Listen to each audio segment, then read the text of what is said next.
Ang Pilipinas ngayon. Narito na ang pinakamainit na mga balita na nakalap sa bawat sulok ng bansa. Ihahatid sa bawat Pilipino saan man kayo sa mundo. Ang Pilipinas ngayon. Pakinggan ang bawat kaganapan sa bawat lalawigan. Ito ang Pilipinas ngayon.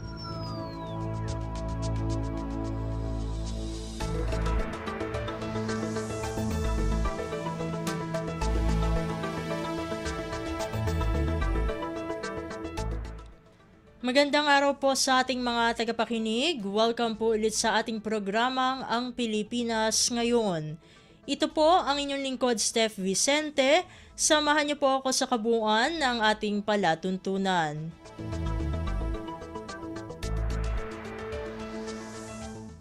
Tulad ng dati, mapakikinggan po ang ulat ng ating mga kapatid na himpilan sa probinsya, ang ating mga segmentong balitang negosyo at kalakalan, balitang sports at balitang artista, maging ang ilan sa mga pangunahing balita mula dito sa ating bansa. Yan po sa kabuuan ng ating palatuntunan, ang Pilipinas Ngayon. Mga kaganapan sa Kamaynilaan at mga kalapit na lalawigan dito sa Ang Pilipinas Ngayon.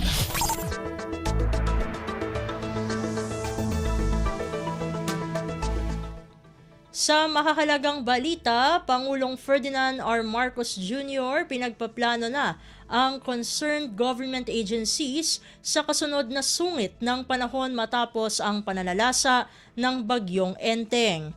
Ang kabuang ulat ihahatid sa atin ni Alvin Baltazar. Nagbigay direktiba na si Pangulong Ferdinand R. Marcos Jr. na magkaroon na ng plano para sa inaasahang kasunod na sama ng panahon pagkatapos ng pananalasa ng Bagyong Enteng. Sinabi ng Pangulo na habang tinutugunan sa kasalukuyan ang pangangailangan ng mga apektadong individual at pamilya ni Enteng ay hindi dapat mawaglit na may susunod pang dapat na paghandaang bagyo. Kaya pagtiyak ng Chief Executive, magiging tuloy-tuloy ang pagbili ng mga food packs, non-food items at iba pang pangangailangan na kakailanganin ng ating mga kababayan. Sinusundan niya ng Pangulo ukol dito ay ang forecast ng Pag-asa na sa buwan ng pagtaya nito sa lagay ng panahon na kung saan ay nasa 1 hanggang 2 bagyo ang inaasahan sa isang buwan. Kaya ang DSWD, sabi ng punong ekutibo, ay namimili na ulit ng mga food and non-food items para maging handa sa susunod na kalamidad. Pakinggan natin si Pangulong Ferdinand R. Marcos Jr.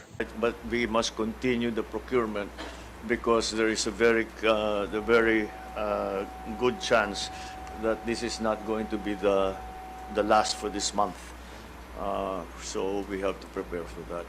Mula sa Palasyo ng Malacanang, Alvin Baltazar, Radyo Pilipinas. Pasada ng mga balita mula sa Pilipinas para sa mga Pilipino saan man sa mundo. Ang Pilipinas Ngayon.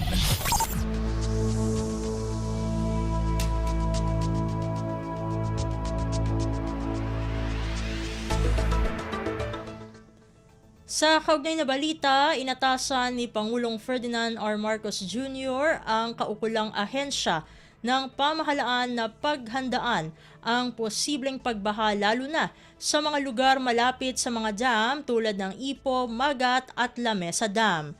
Ayon kay Pangulong Marcos, kahit nakaalis na ng Pilipinas ang Bagyong Enteng, makararanas pa rin ng pag-ulan sa bansa base sa datos ng Philippine Atmospheric Geophysical and Astronomical Services Administration o Pag-asa. Aniya, dapat maging alerto ang mga naninirahan malapit sa dam at sumunod sa mga safety advisory. Although Enteng is still dropping rainfall, this is another aspect of the flood control that we have to deal with. We might have to deal with. Kung patuloy pa rin ang pag-ulan na mabigat, kailangan mapilitan tayo na magbitaw ng tubig. Ipinagutos din ng Pangulo ang masusing pagbabantay sa isa pang bagyo na posibleng pumasok sa bansa. Kumpleto, detalyadong balitaan, di papahuli sa mahahalagang kaganapan. Kamustahin ang inang bayan, ang Pilipinas Ngayon.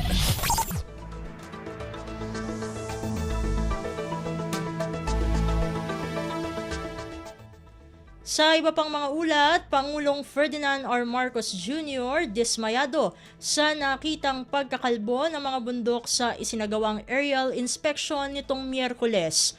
Ang detalye ng balita ihahatid naman sa atin ni Raquel Bayan.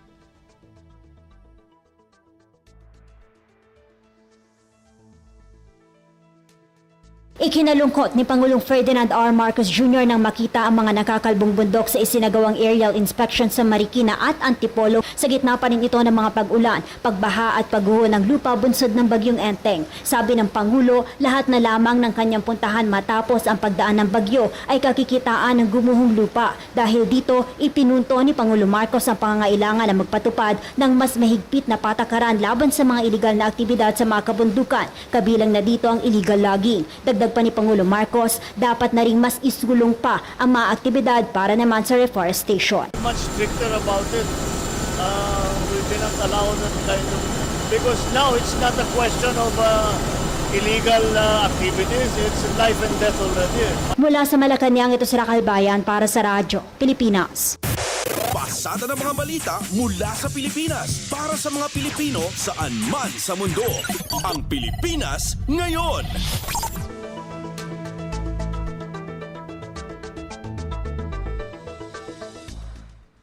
Sa iba pang mga balita, sapat na supply ng bigas at pagkain tiniyak ng Department of Agriculture o DA sa kabila ng epekto ng bagyong Enteng.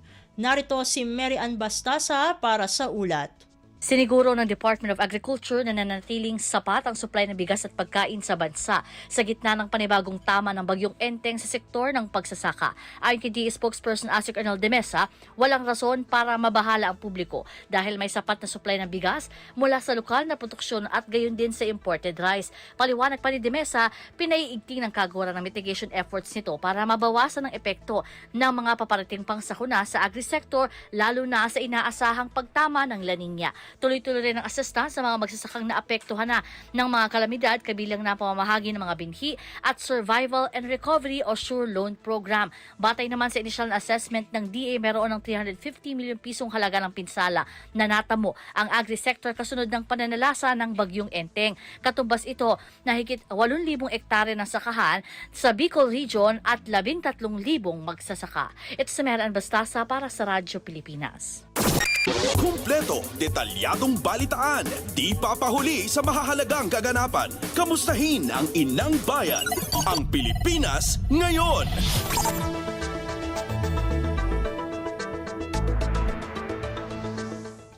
Samantala, walang politika sa budget hearing para sa Office of the Vice President.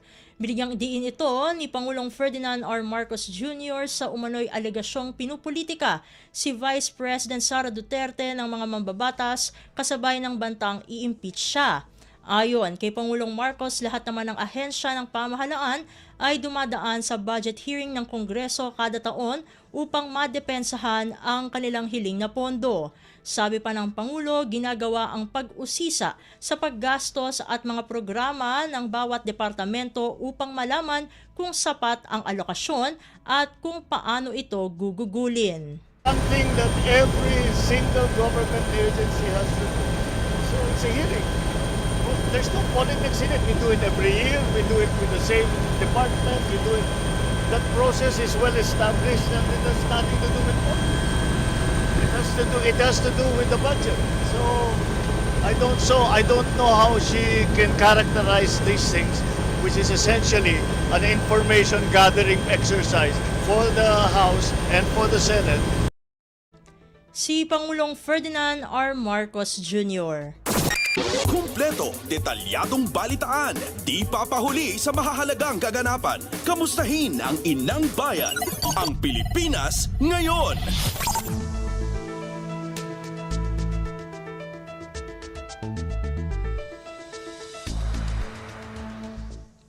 Sa iba pang balita, hindi lang sisibakin kung hindi kakasuhan pa. Ito ang binigyang diin ni Pangulong Ferdinand R. Marcos Jr. sa mga opisyal ng pamahalaan na tumulong sa pagtakas ni dating Bamban Tarlac Mayor Alice Guo.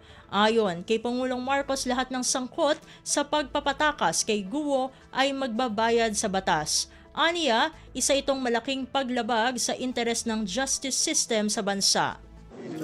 Ang tanong nyo, sino yung sisibakin? Hindi lang namin sila sisibakin, kakasuhan pa namin sila. Dahil ang kanilang ginawa ay labag sa batas at against all of the interests of the Philippine judicial system.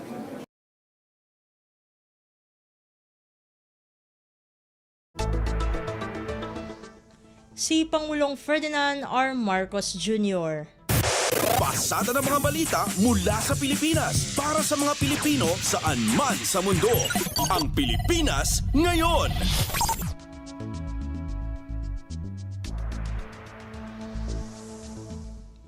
Sa kaugnay na balita, pagkakahuli kay dating Bamban Tarlac Mayor Alice Guo, bunga ng intelligence cooperation ng ating kapulisan sa Indonesian Police. Ang kabuang ulat ihahatid naman sa atin ni Leo Sarne. Ibinida ni PNP Public Information Office Chief Police Colonel Gene Fajardo ang malaking tulong ng intelligence cooperation ng PNP sa Indonesian National Police sa matagumpay na pagkakaresto kay dating Bamban Mayor Alice Guo. Sa pulong balitaan sa Camp Crame, pinaliwanag ni Fajardo na may Memorandum of Agreement ang PNP at Indonesian National Police noong pang 2017 para sa paglaban sa transnational crimes at pagpapalitan ng intelligence information. Ayon kay Fajardo, nagkausap na si PNP Chief Police General Romel Francisco Marbil at ang kanyang Indonesian counterpart sa pamagitan ng Zoom para ayusin ang pag-deport sa Pilipinas ni Guo. Dito na pag-usapan ang proseso ng paglipat ng custody mula sa Indonesian Police papunta sa PNP. Kaugnay nito, sinabi ni Fajardo na inaasikaso na rin ng PNP at DILG ang proseso ng pagbabalik ni Guo sa Pilipinas. Ito si Leo Sarne para sa Radyo Pilipinas. Kumpleto, detalyadong balitaan, di papahuli sa mahahalagang kaganapan. Kamustahin ang inang bayan, ang Pilipinas ngayon.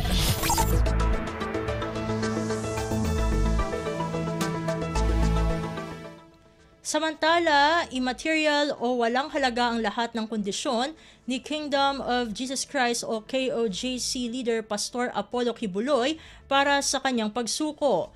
Kabilang sa kondisyon ni Pastor Kibuloy ang katiyakan mula sa Malacanang na hindi siya i-extradite o ipapadala sa Estados Unidos kung saan meron siyang kaso ng sex trafficking sa mga bata. Ayon kay Pangulong Ferdinand R. Marcos Jr., kailangang harapin ng naturang pastor ang korte. Pagka nag-issue ang korte ng bench warrant, warrant for arrest, it is out of our hands already. It is in the court's hands. Kailangan ang kausap niya ang korte. Dahil ang executive, ang papel lang namin ngayon ay arrestuhin siya. So all of these conditions that he's putting in are immaterial. Si Pangulong Ferdinand R. Marcos Jr. Pasada ng mga balita mula sa Pilipinas para sa mga Pilipino saan man sa mundo. Ang Pilipinas ngayon.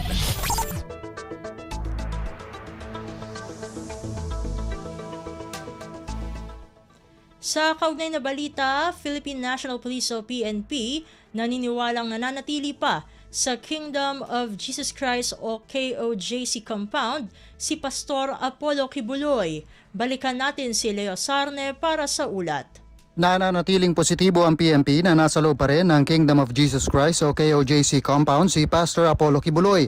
Sa pulong balitaan sa Camp Crame, sinabi ni PNP Public Information Office Chief Police Colonel Gene Fajardo na isang indikasyon nito ang matinding pagpupumiglas ng mga tagasunod ni Kibuloy para pigilan ang ginagawang operasyon at paghalughog ng kapulisan sa lugar. Ayon pa kay Fajardo, posibleng may informant ang mga taong nadidetect nilang nagtatago sa underground facility ng nasabing compound. Ito'y dahil tila lumilipat ng lugar ang mga ito sa tuwing nadedetect sila ng kagamitan ng PNP. Inamin ni Fajardo na isa rin ito sa mga dahilan kaya pahirapan ang paghanap kay Kibuloy. Sa kabila nito, una nang nagpahayag ng kumpiyansa si Police Regional Office o PRO 11 Regional Director Police Brigadier General Nicolas Torre na malapit nang mahuli si Kibuloy. Ito si Leo Sarne para sa Radyo Pilipinas.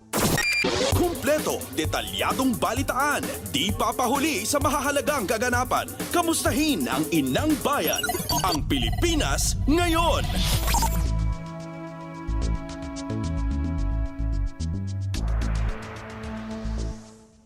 Sa iba pang mga ulat, Department of Migrant Workers o DMW at Social Security System o SSS lumagda sa isang kasunduan na magpapaigting sa mga benepisyong matatanggap ng mga overseas Filipino worker o OFWs maging ng kanilang mga kaanak. Ang detalye ng balita ihahatid naman sa atin ni Dayan Lear. Lumagda sa kasunduan ng Department of Migrant Workers o DMW at Social Security System o SSS upang mas mapaigting ang social security benefits ng mga overseas Filipino worker at kanilang pamilya. Pinangunahan ni na Migrant Workers Secretary Hans Leo Kakdak at SSS President at CEO Rolando Macasaet ang paglagda sa Memorandum of Understanding sa SSS Main Building sa Quezon City. Layo ng kasunduang ito na maglunsad ng malawakang kampanya upang ipaalam sa mga OFW ang tungkol sa mga programa at benepisyo ng SSS. Ayon kay Secretary Kakdak, malaking hakbang ito upang masiguro ang magandang kinabukasan ng mga OFW lalo na sa kanilang pagbabalik sa bansa. Samantala, tiniyak ni SSS President Macasaet ang kanilang buong suporta sa mga OFW sa pamamagitan niya ng kanilang mga programa. Aniya dati ay nasa 1 milyon lamang ang miyembro ng OFW sa SSS, ngunit ngayon ay umabot na ito sa 4 hanggang 5 milyon dahil sa kanilang mga kampanya. Ito si Dayan Layar para sa Radyo Pilipinas. Pasada ng mga balita mula sa Pilipinas para sa mga Pilipino saan man sa mundo. Ang Pilipinas ngayon.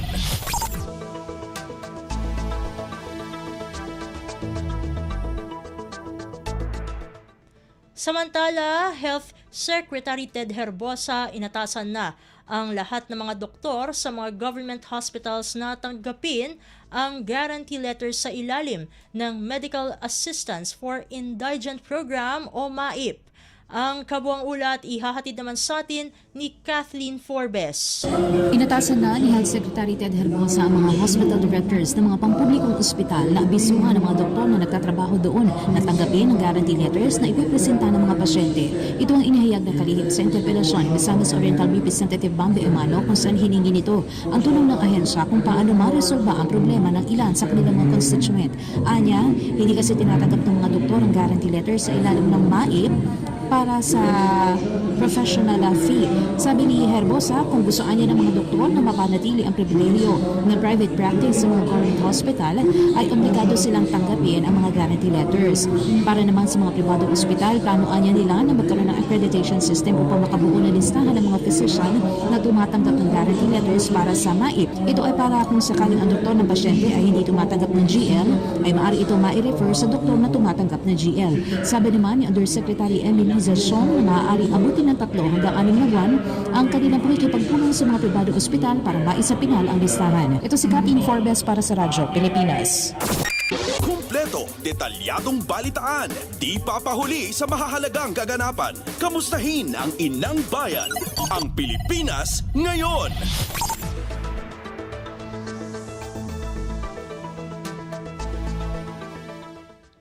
Samantala, Department of Health o DOH maglalaan ng 150 million pesos na pondo bilang tugon sa Mpox outbreak. Balikan natin si Kathleen Forbes para sa detalye ng balita. Nasa 150 million pesos na pondo ang inihahanda ngayon ng DOH bilang pantugon sa Mpox outbreak sa bansa na sasapat para sa 3 buwan. Ito ang sinabi ni Health Secretary Ted Herbosa sa pagharap sa House Appropriations Committee na tumatalakay sa kanilang panukalang 304 billion mahigit na 2025 budget. Bahagi naman ng paghahandaan nila ang pakikipagnegosasyon sa ASEAN countries para makakuha ng antiviral treatments at bakuna kontra Mpox. Nakikipag-ugnayan na rin sila sa World Health Organization para mapalakas ang testing capacity ng Pilipinas. Sa ngayon, ang RITMA niya ang National Referral Laboratory para sa Mpox testing at genomic sequencing. Inaaral na rin anya ngayon ng FDA ang posibilidad ng paglalabas ng Compassionate Special Permit na antivirals at Provisionary Certificate of Product Registration at Monitored Release sa mga bakuna. Sabi pa ng kalihim na maglulunsad sila ng community dialogues upang ipabatid sa publiko ang mga impormasyon hinggil sa Mpox. Ito si Kathleen Forbes para sa Radyo Pilipinas. Pasada ng mga balita mula sa Pilipinas para sa mga Pilipino saan man sa mundo. Ang Pilipinas ngayon.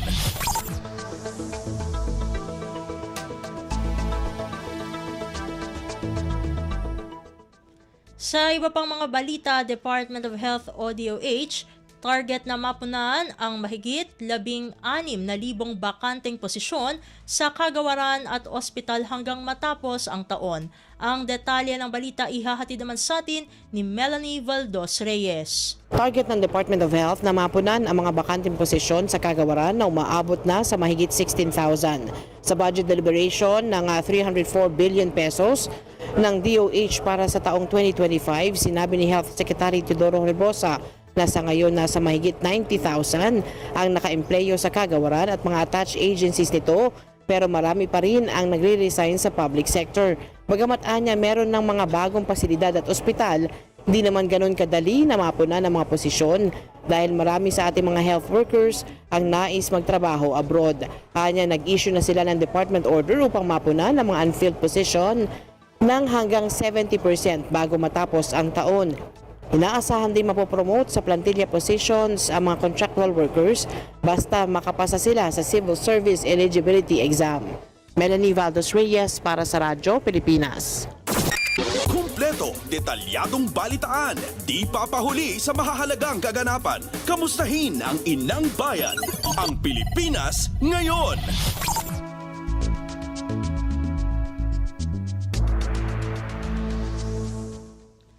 At iyan ang mga maiinit na kaganapan para sa araw na ito. Samantala, ating antabayanan ng mga ulat mula sa ating mga kapatid na himpilan sa probinsya para sa Regional News.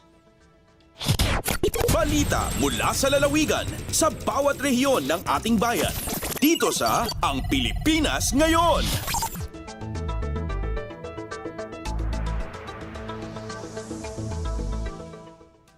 Narito na ang bugso ng ating mga regional news. Dumako muna tayo sa rehiyon ng Luzon. Volume ng ulan sa pananalasa ng bagyong Enteng sa lungsod ng Batak kulang pa ayon sa city agriculturist. Ang kabuang ulat ihahatid sa atin ni Jude Pitpitan mula sa Lawag.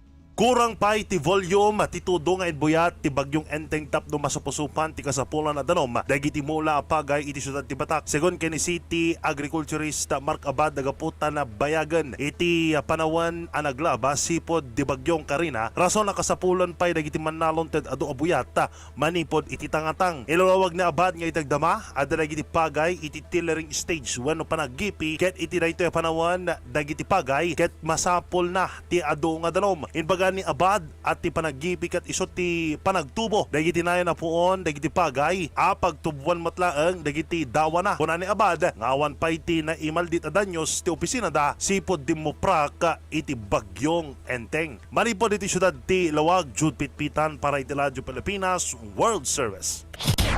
Balita mula sa lalawigan sa bawat rehiyon ng ating bayan. Dito sa Ang Pilipinas Ngayon.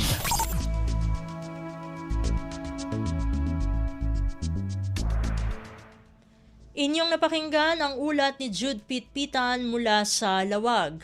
Puntahan naman natin ang AGOO, Department of Social Welfare and Development o DSWD sa Rehiyon 1 nagkamit ng iba't ibang parangal sa National Gawad Sulong ng Sustainable Livelihood Program.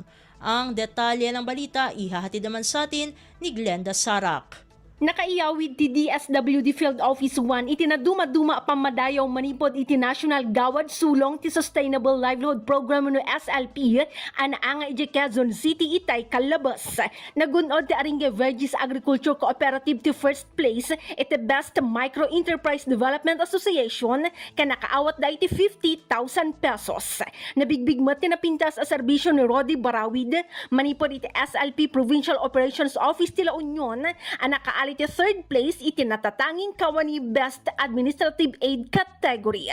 Napadayawan pa iti good practice documentations para iti SLP Transformative and Accelerated Livelihood Innovation for New Opportunities can bio-intensive garden boosting socio-economic transformation through enhanced convergence and re-engineered sustainability nga agpada pinutar ni Rads Bismonte manipod AGOO La Union. Glenda Bakungan Sarak para iti Radyo Pilipinas World Service. Balita mula sa lalawigan sa bawat rehiyon ng ating bayan. Dito sa Ang Pilipinas Ngayon.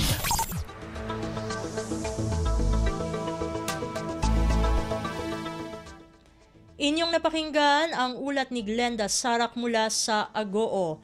Dumako naman tayo sa rehiyon ng Kabisayaan. Cashless payments sa business establishments at sa lokal na transportasyon sa lungsod ng Borongan isinusulong ng lokal na pamunuan. Ang detalye ng balita ihahatid sa atin ni Sok Aberia mula sa Borongan. Ginaaghat ang lokal nga pamunuan ng syudad ng Borongan at mga individual nga nagdudumar hinigusya syudad nga magpatuman in alternative mode of payment o cashless payment sa ira business transactions. Inimbase aton City Ordinance Number 284 Series of 2024 aton palang QR Ordinance sa Borongan City Eastern Samar ginaprobaran na naglabayng adlaw. Ginsasagdan na sabi nga ordinance aton nga tanan nga business establishments pud aton public utility vehicles sa syudad nga maging abilable pagpapatuman ng cashless payment sa ira mga konsumidor man maralit mga kliyente ug mga pasahero. Ipinagyan ton digital ug mobile wallet services nga dili la limitado dan Masno, GCash, PayPal, Paymaya, payment terminal ug online bank transactions. Ini nga pitad ang lokal nga pamunuan hinapagsunod ang igindudusan gobyerno nasyonal ipinagan Bangko Sentral ng Pilipinas aton paling QR Plus program inisyatiba nga naguundong ang cashless transaction sa pagninegosyo han nasod. Tika nga syudad ng Borongan, Sok Aberia, Radyo Pilipinas, World Service. Balita mula sa lalawigan sa bawat rehiyon ng ating bayan. Dito sa Ang Pilipinas Ngayon.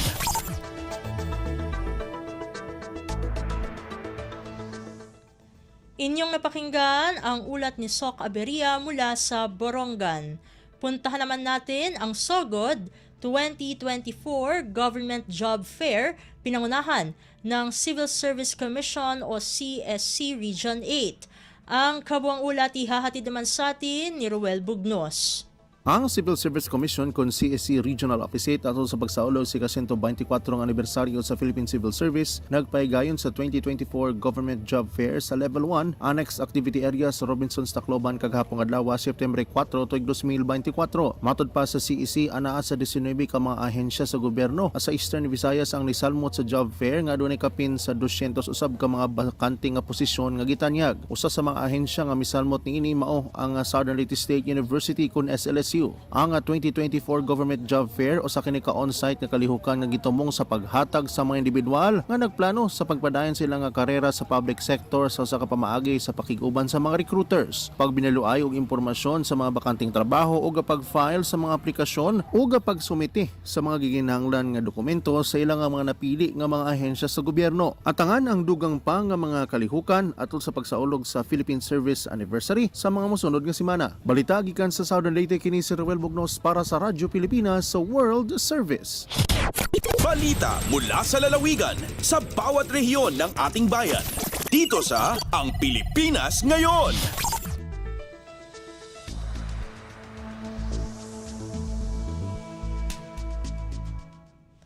Inyong napakinggan ang ulat ni Ruel Bugnos mula sa SOGOD.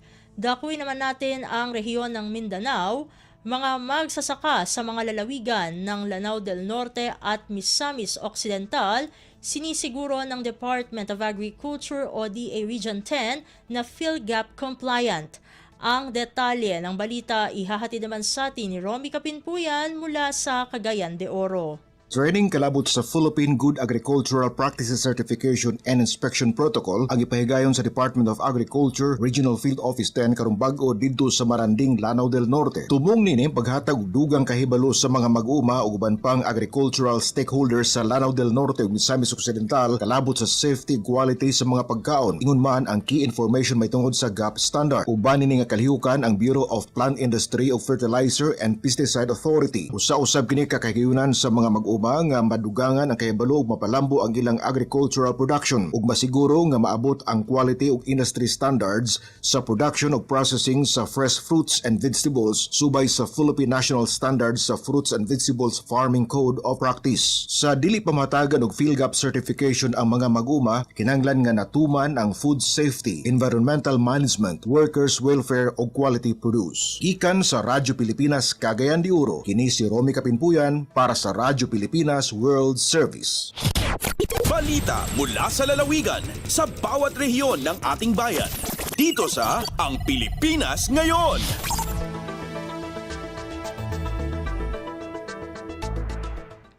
Inyong napakinggan ang ulat ni Romy Kapinpuyan mula sa Cagayan de Oro.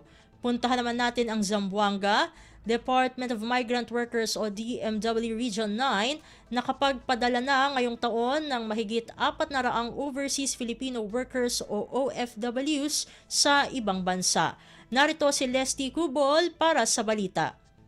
Nakapadala na ang Department of Migrant Workers Region 9 o DMW9 o 413 ka mga overseas Filipino workers kon OFWs sa ubang kanasuran gikan sa bulan sa Enero hangtod sa bulan sa Agosto ng tuiga pinagi sa Government-to-Government Arrangement Program.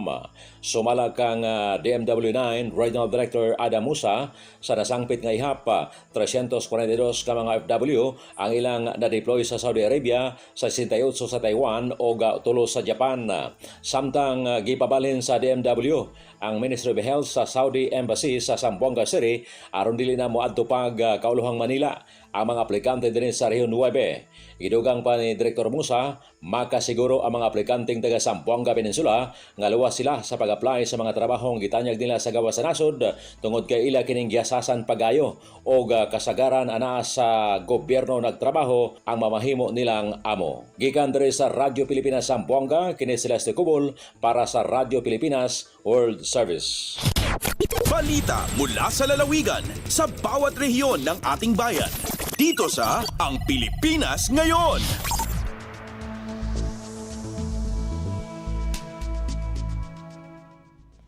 Inyong napakinggan ang ulat ni Leslie Cubol mula sa Zamboanga. Dumako naman tayo sa Butuan, sektor ng transportasyon sa probinsya ng Agusan del Sur na isama sa tupad program ng Department of Labor and Employment o DOLE. Ang detalye ng balita ihahatid naman sa atin ni Jocelyn Morano. Sa dihang giimplementa ang PUV Modernization Program ug daghan ang naapektuhang mga drivers sa pampublikong transportasyon, nakig-alayon gidayon ang Drivers United for Mass Progress and Equal Rights Philippines Taxi Drivers Association kun dumper party list aron kini maayudahan.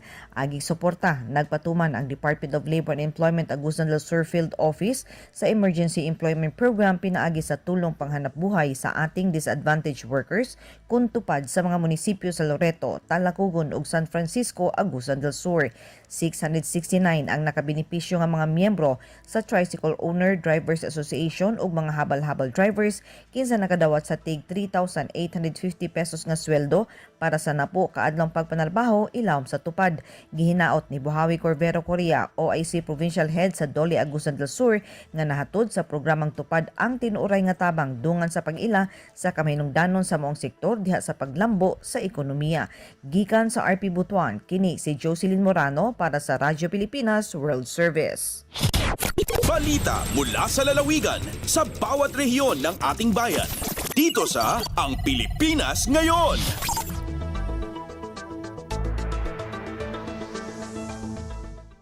Inyong napakinggan ang ulat ni Jocelyn Morano mula sa Butuan. Puntahan naman natin ang Iligan. Halos 500,000 batang Pilipino biktima ng child sexual abuse and exploitation materials ayon sa Department of Justice o DOJ. Ang kabuang ulat ihahatid naman sa atin ni Sheriff Timhar Habib Majid. Gibutyag ni Department of Justice o DOJ Assistant Secretary Michelle Ann Lapuz nga base sa study nga gihimo sa International Justice Mission, gimanaba nga dulaan sa 500,000 ka mga batang Pilipino ang gina-traffic o biktima sa pagkailap sa child sexual abuse and exploitation materials. Matod niya, usa sa usa ka gatos ka batang Pilipino ang nalambigit sa maong kalihukan. Mipadayag siya sa iyahang kahigawad nga gamay ra kaayong ihap sa mga gikatahong kaso gikan sa kapulisan ug National Coordination Center. Wala kayo ingon niya nga mabalita ang tinuod nga mga nahitabo tungod kay kini maoy mga gitago nga krimen nga naglakip sa kaulaw, pamilya o guban pa. Nanawagan usab siya sa komunidad nga magbinantayon og i-report kining maong krimen tungod kay gikinahanglan ang whole of nation approach aron mawagtang kini. Gikan sa Radyo Pilipinas Iligan, kini Sheriff Timhar alang sa Radyo Pilipinas World Service. Balita mula sa lalawigan sa bawat rehiyon ng ating bayan. Dito sa Ang Pilipinas Ngayon.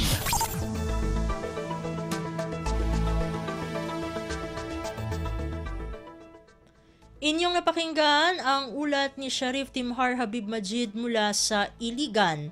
Dumako naman tayo sa Marawi, serye ng mga programa sa radyo hinggil sa karapatan ng mga bata tuwing may sakuna, isinasagawa ng Mindanao State University kasama ang Rahima at Save the Children. Narito ang detalye ng balita mula naman kay Johania Yusof. Mas pakabagaran ng Mindanao State University o di na MSU Marawi Campus sa gugyang kay Rahima Peace Weavers Cooperative so kapakadaya mga bitiara mi pantag kumakab na rumawata labaw igirama sa kangat ngulalan ko tundu-tundu gabandingan si sa DXSO 99.7 FM Radyo Pilipinas Marawi. Antapiran so kasabuti umadaklataw kumakab na rumawata sa mi pugugupayran so pitibarangan na opisina agong mga umpungan na pagkaugup ko kipanampayin ko campaigniran labaw si ko kapakaatudo Republic Act 10891 o di an act mandating the provision of emergency relief and protection for children before, during, and after disasters and other emergency situations ang makaayon kumranaw agama Islam. Kabasay MSU Sharia Center Director Dr. Anwar Radyamuda, dapat maadinagyang kaya mga balaod na adenda na inibatad agama Islam mabitikan ko kaplinding ako kabnar o mga wata. Sabab sinapyakitokon Mamboy Rahima founder Baikon Kayungkat, pakatundog supiti barangan na programa mipantag si ayakuna no nagyang kaya pilot municipality sa Piagapo, agodit sa Andramain. Giya si Johania Yuso puon sa Marawi para sa Radyo Pilipinas World Service. Balita mula sa lalawigan sa bawat rehiyon ng ating bayan. Dito sa Ang Pilipinas Ngayon.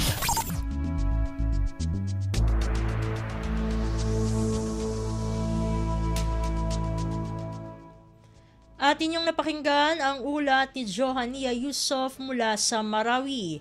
Dito na nagtatapos ang ating regional news. Narito naman ang ating segmentong Balitang Negosyo at Kalakalan na ihahatid sa atin ng ating kasamang si Bea Gaza. Lagay ng ekonomiya, kalakalan, negosyo at iba pa. Atin ang alamin dito sa Ang Pilipinas Ngayon. Magandang araw, narito ang Balitang Negosyo at Kalakalan.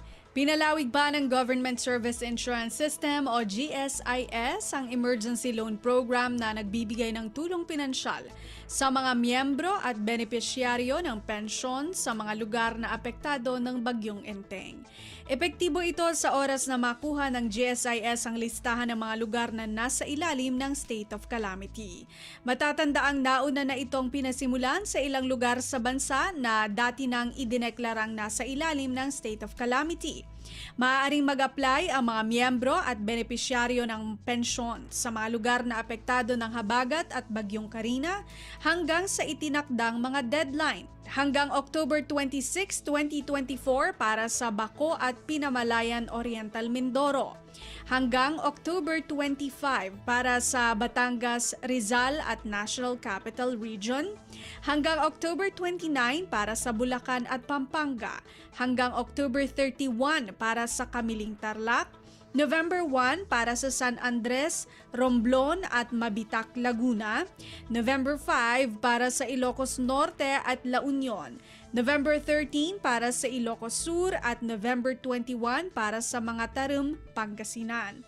Upang maging kwalipikado sa emergency loan, kinakailangang nakatira o nagtatrabaho ang aktibong miyembro sa calamity declared area. Hindi ito naka-unpaid leave, walang pending administrative o legal cases, walang due at demandable loan, at mayroong hindi bababa sa 6 na buwang premium payments bago mag-apply sa emergency loan. Para sa mga mayroong existing emergency loan balance, maaaring manghiram ng hanggang 40,000 pesos, habang ang mga walang existing balance ay maaari namang mag-loan ng 20,000 pesos. Lagay ng ekonomiya, kalakalan, negosyo at iba pa. Atin ang alamin dito sa Ang Pilipinas Ngayon. Inaprubahan ng Intergovernmental Fiscal Policy Board o IFPB ang guidelines o panuntunan para sa Official Development Assistance o ODA loans ng Bangsamoro Autonomous Region in Muslim Mindanao o BARM ayon sa Department of Finance o DOF. Nilikha ang IFPB na pinangungunahan ni Finance Secretary Ralph Recto at Bangsamoro Government Minister of Finance Budget and Management Ubayda Pakasem sa ilalim ng Bangsamoro Organic Law o BOL. Ito ang inatasang tumugon sa revenue imbalances at fluctuations sa pangangailangang pinansyal ng rehiyon at kapasidad ng BARM na magpalago ng revenue nito. Sa opisyal na pahayag ng DOF, nilagdaan ang panuntunan nitong Martes. Ito ay matapos pagkasunduan ang IFPB guidelines para sa ODA loans ng parehong panig sa ikapitong IFPB meeting. Ayon sa DOF, pinapahintulutan ng ODA guidelines ng Bangsamoro government na mag-contract ng loans in cash o in kind mula sa pamahalaan ng ibang mga bansa, mga ahensya at instrumentalities o institusyon o organisasyon ng mga ito. Nakasaad sa guidelines na maaaring kumuha ang Bangsamoro government ng loans upang pondohan ng investment, social at economic development projects para sa kapakanan ng mga mamamayan ng Bangsamoro. Ngunit batay sa guidelines, hindi maaaring gamitin ang ODA funds para sa telephone programs, proyektong nire-require ng batas na i-handle ng pribadong sektor o di kaya ay upang pondohan ng private corporations na mayroong access sa commercial credit. Lagay ng ekonomiya, kalakalan, negosyo at iba pa. Atin ang alamin dito sa Ang Pilipinas Ngayon. Iniulat ng Board of Investments o BOI nitong Miyerkules na umabot na sa mahigit 3 trilyong piso ang mga investment na nasertipikahan sa ilalim ng Green Lane Program. Sa isang pahayag, inilahad ng BOI na 115 sa mga proyekto nito ang naisumitin na sa One Stop Action Center for Strategic Investments o OSA-CSI as of August 2024. Kabuang 3.204 trillion pesos sa project costs. Ang Green Lanes para sa strategic investments na inaprubahan ni Pangulong Ferdinand R. Marcos Jr. nitong Pebrero ngayong taon ay nakadesenyo upang pabilisin, padaliin, at gawing otomatiko ang mga permit at aplikasyon sa pagproseso ng lisensya sa strategic investments ng bansa. Ang pinakahuling investment na inaprubahan sa programang ito ay ang A-Flow Properties 1 Corporation o A-Flow para sa 36 megawatt ML1 data center project nito. Ang A-Flow ay isang joint venture sa pagitan ng Ayala Land Logistics Holdings Corporation o ALLHC at Flow Digital Infrastructure na namumuhunan, nagde-develop at nag-ooperate ng digital infrastructure sa Asia-Pacific region. Ayon kay Board of Investments, BOI Managing Head at Undersecretary Seferino Rodolfo, isang magandang development ang ipinarangal na the Green Lane Certificate sa A-Flow. Inaasahang magbibigay kontribusyon sa supply ng digital infrastructure ng Pilipinas ang Greenfield Facility A-Flow ML1 Data Center Campus sa Binyan City, Laguna. Lagay ng ekonomiya, kalakalan, negosyo at iba pa. Atin ang alamin dito sa Ang Pilipinas Ngayon. At yan ang ating balitang negosyo at kalakalan. Ito si Bea Gaza para sa Radyo Pilipinas World Service. Lagay ng ekonomiya, kalakalan, negosyo at iba pa. Atin ang alamin dito sa Ang Pilipinas Ngayon.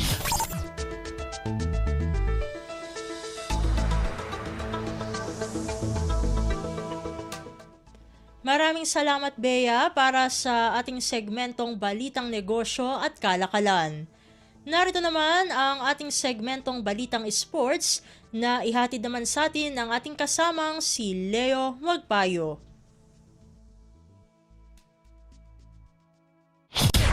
Updates at pinakahuling mga usapin sa mundo ng palakasan. Atin ang pakinggan dito sa Ang Pilipinas Ngayon. Magandang araw. Narito na po ang Sports Balita. Naging doble ang selebrasyon para kay Bernadette Pons kung saan nakopo niya ang Most Valuable Player Award pagkaraang pangunahan ng Creamline na makuha ang titulo sa 2024 Premier Volleyball League o PVL Reinforced Conference nitong Miyerkules na ginanap sa PhilSports Arena. Lumabas na pangalawa sa pinakamagandang scorer ang 27 anyos na outside spiker pagdating ng quarterfinals na nagdetermina sa individual awards. Ang dating Far Eastern University standout na naglaro din sa beach volleyball ay nakalikom ng 147 puntos bago ang semis galing sa 136 na attacks, 6 na service aces at 5 blocks. Pinangalanan din bilang finals most valuable player si Pons. Samantala, ang import ng Signal na si MJ Perez ng Venezuela ang kumubra ng Best Foreign Guest Player na tinulungan ang HD Spikers na kunin ang kanilang ikalimang bronze medal sa liga. Kapwa sina Spikers Brooke Van Sickle ng Petrogas at Gretchen Soltones ng Akari ay pinangalanan bilang Best Outside Spikers habang sina Majoy Baron ng PLDT at Des Clemente ng Capital One ay nahirang na Best Middle Blockers. Ang kaliweteng power hitter na si Trisha Tubo ng Farm Fresh naman ang kumuha ng Best Opposite Spiker at sina Jel Cayuna ng Signal at Eliza Eroa ng Galleries Tower ay hinirang na Best Setter at Best Libero ayon sa pagkakasunod. Updates at pinakahuling mga usapin sa mundo ng palakasan. Atin ang pakinggan dito sa Ang Pilipinas Ngayon. Pinangunahan ni Xavier Lucero ang Magnolia sa kanilang panalo laban sa kanyang dating koponan na Northport 105-94 sa PBA Governors Cup nitong Miyerkules na ginanap sa Smart Araneta Coliseum sa Quezon City.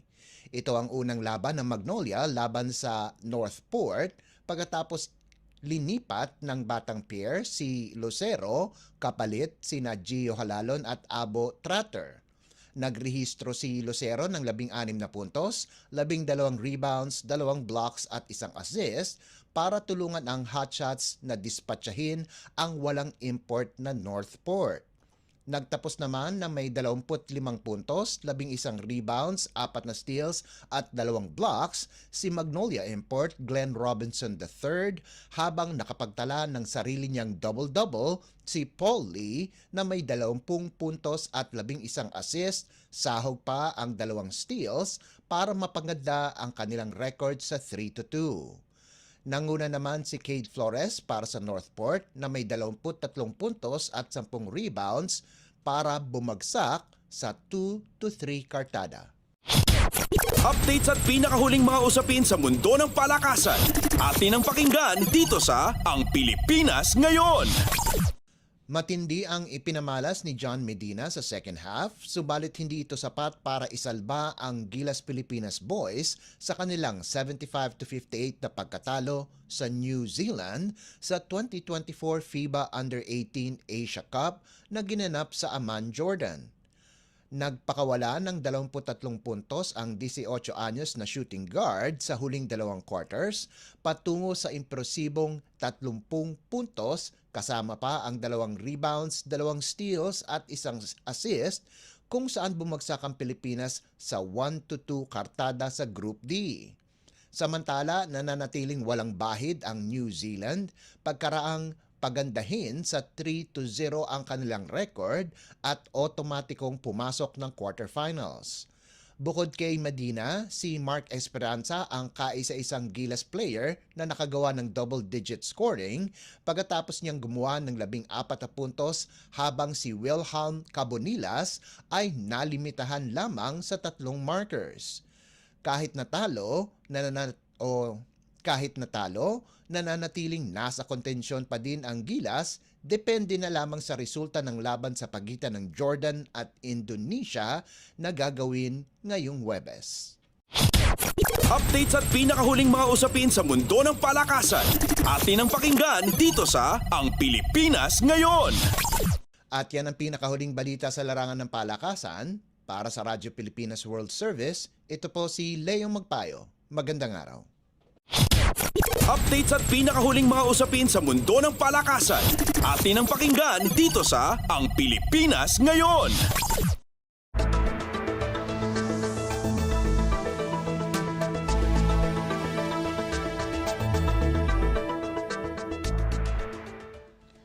Maraming salamat Leo para sa ating segmentong Balitang Sports. Samantala, narito na ang mga latest chika sa ating segmentong Balitang Artista kasama ang nag-iisang si Mama JT. Ang latest, ang hottest sa showbiz and entertainment. Heto na sa Ang Pilipinas Ngayon. Magandang araw sa ating mga chismoso at chismosang nag-aabang ng mga trending na balita sa mundo ng showbiz. Ito na ang ratsyada ng mga chika. Going strong pa rin sa loob ng 16 na taon ng pagsasama ng It's Showtime host at aktor na si Vong Navarro at ng kanyang asawang si Tanya Bautista. Sa social media post ni Vong, ibinahagi nito ang isang larawan na nagpapakita ng sweetness nila mag-asawa kalakip. Ang panalangin nito na patuloy niyang mamahalin ang kanyang asawa. Bukod sa 16th anniversary ay kanila ring ipagdiriwang ang kanilang ikalibang anibersaryo ng kanilang kasal ngayong Nobyembre. Bago sila ikasal sa Japan noong 2019 ay una nang naging magkasintahan itong si Navarro at Bautista mula pa noong 2008. Ang latest, ang hottest sa showbiz and entertainment. Heto na sa Ang Pilipinas Ngayon. At sa iba pa natin chika for today, magiging 5 na ang mga anak ng Kapuso TV hosts na sina Drew Arellano at Iya Villania Arellano. Ito ay matapos kumpirmahin ng Arellano couple ang muling pagbubuntis ni Iya sa ika-5 nilang supling ni Drew sa pamagitan ng isang reel na kanilang ibinahagi sa social media accounts. Marami sa mga kaibigan ng mag-asawa ang nagpaabot ng kanilang pagbati. Nito lamang taong 2022 ng kanilang i-welcome ang pang-apat nilang anak na si Astro Phoenix. Sinundan siya ni na Alana Loren na isinilang noong 2020, Alonzo Leon noong 2018 at ang panganay na si Antonio Primo noong 2016. Ang latest, ang hottest sa showbiz and entertainment. Heto na sa Ang Pilipinas Ngayon. Sa huli nating chika for today, inilahad ng isa sa mga miyembro ng grupong SB19 na si Pablo ang dahilan ng kanyang pagpayag na maging isa sa mga judge ng hit singing competition na The Voice Kids. Ayon kay Pablo, sobra itong naging interesado na maging judge dahil may babahagi nito ang mga kaalaman lalo na sa pagpe-perform on stage dahil sa lawak ng karanasan niya bilang isang performer at miyembro ng isa sa sikat na Pinoy pop group sa ngayon. Anya, ramdam niya na ito ang tamang oportunidad para maging bahagi ng The Voice Kids upang ibahagi ang talento nito sa mga susunod na henerasyon ng performers. Nitong Hulyo nang inanunsyo ni Nastel Ahero na kapwa niya miyembro sa SB19 at si Julian San Jose sa kanilang concert na magiging bahagi si Pablo ng nasabing singing competition. Sina Pablo, Stel at Julian at ang international pop star na si Billy Crawford ang bubuo sa judging panel ng The Voice Kids na ipapalabas ngayong buwan. Ang latest, ang hottest sa showbiz and entertainment. Heto na sa Ang Pilipinas Ngayon. At wala na tayong sapat na oras para sa ating balitang artista. Maraming salamat mga kachismis sa pakikinig sa aking mga chika for today. Ako po si Mama JT para sa Radyo Pilipinas World Service. Ang latest, ang hottest sa showbiz and entertainment. Heto na sa Ang Pilipinas Ngayon.